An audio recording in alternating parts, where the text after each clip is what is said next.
Good morning 9C students. Today I welcome you again in your online teaching session. We will be doing chapter 6 today, that is Archimedes' principle. The first topic of this chapter is buoyancy or upthrust. The upthrust is defined as the upward force. Which force? Upward. It will act in upward direction. Force exerted on the body by the fluid. Fluid means any kind of liquid or gas which can flow. But here we will take fluid, any liquid which can flow.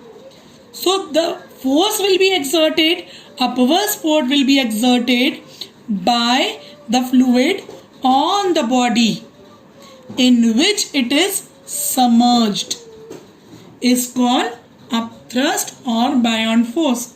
Suppose this is a container having water and this body or this block is immersed inside this liquid. This liquid or water is acting upward force. Just see, this liquid or water is acting upward force on this body. This force is known as the upthrust or buoyant force, and this process is known as the buoyancy. The symbol we will be using for upthrust is FB. B is written over here below the F. And the direction, if they will ask you what is the direction of the buoyant force or upward force, it will be upward. Clear? Now we will discuss about the unit of upthrust. Since upthrust is what? It is a force only. So the unit of upthrust will be the unit of the force. SI unit of upthrust will be Newton and symbol capital N. CGS unit of upthrust will be Dyne. Absolute unit of upthrust will be gram F in CGS, kgf in SI system. Now next topic is how many forces are acting on a body which is immersed inside a liquid. Suppose this body is immersed inside this liquid containing in this vessel, then we have to find how many forces are acting. So two forces are acting. One is the weight of the body, W.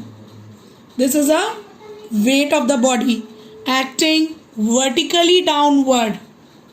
You have to tell the direction also.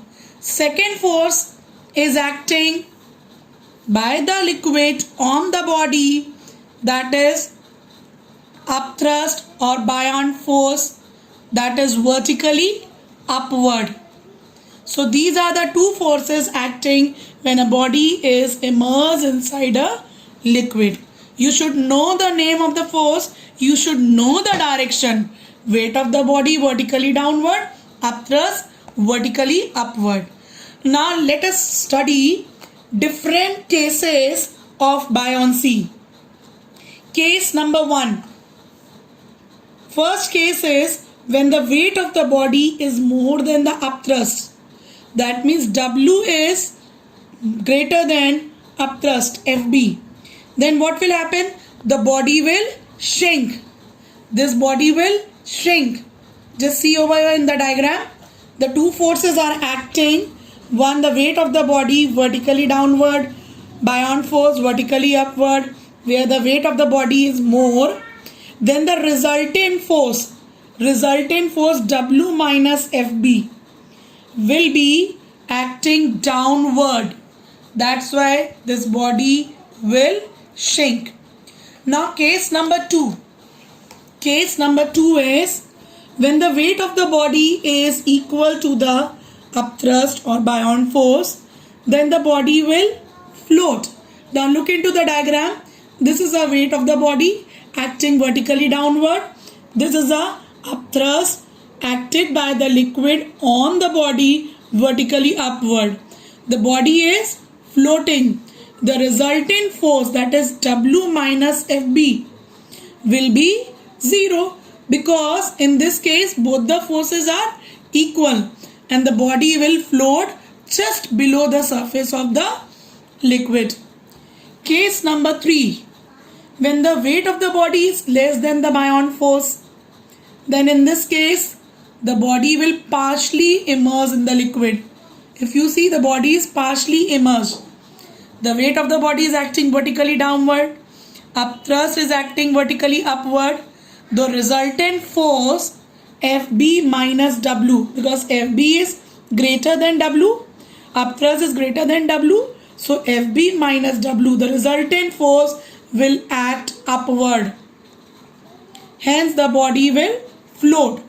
This way the body will float, partially immersed. Means some of the part will be inside the liquid and some part will be outside. So these are the 3 cases. Now characteristic properties of upthrust. There are 3 characteristics property. First one is your larger volume of body submerged in liquid, greater will be the upthrust. Means more part of the body is inside the liquid, then the upthrust will be more. Second is, if the volume of body is same and if you increase the density increases, then what will happen? Greater will be the upthrust. If you decrease the density, that means if you take the body into such liquid whose density is less, then the upthrust will decrease. Now there are 2 forces, upthrust or buoyant force. Second is weight of the body. The upthrust or buoyant force will act at the point center of buoyancy, that is B. Weight of the body will act at center of gravity G. Now look into the diagram. This is a body which is immersed inside this liquid contained in a vessel. Now this W, weight of the body, is acted from this point G. G is the center of gravity, and this upthrust is acting from the point is called center of buoyancy. The center of gravity will always be, this point will be always above the center of buoyancy. Now your next topic is upthrust is equal to the weight of displaced liquid. That means suppose this body is immersed inside this liquid contained in this vessel. PQRS is the body. When immersed in the liquid, then it will displace this much liquid, weight of the liquid. So we will do the proving. So this is the body PQRS. At PQ surface, F1 is the force and P1 pressure vertically downward. At SR surface, F2 is the force and P2 is the pressure. Now this is a height H1, this is a height H2, and this H is the height of the body. Now at PQ surface, that means at H1 depth, we will find out the pressure P1. So the pressure will be equal to H rho G, H1 rho G. This rho means density of the liquid. Now this will be a downward force. Downward force F1. So we will find out F1. F1 is equal to pressure P1 into area. So the pressure we have calculated H1 rho G into A. So this is a force F1. Now at H2 depth we will find out the pressure P2. This is P2 pressure. That will be H2 rho G. This will be here. Upward force will act F2. Now we will find out F2 force, that will be equal to P2 into A. So this is P2, H2 rho G into A. This is force 1 equation 1, force 2, equation 2. Now we will find out the resultant force. Resultant force, that will be FB, that is upthrust. Now you have to see F2 will be greater than F1. This F2 force, greater is a depth, so greater will be the force, as H2 is greater than H1. That's why force F2 is greater than F1. So we will subtract F2 minus F1. Now we will substitute the value. F2 is H2 rho g A minus H1 rho g A. Now what you will do, you will take common A rho g, then H2 minus H1.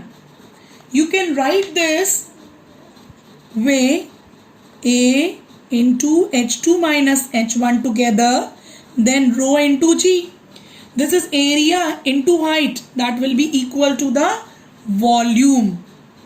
If you don't know, volume is equal to length into breadth into height. Length into breadth is what?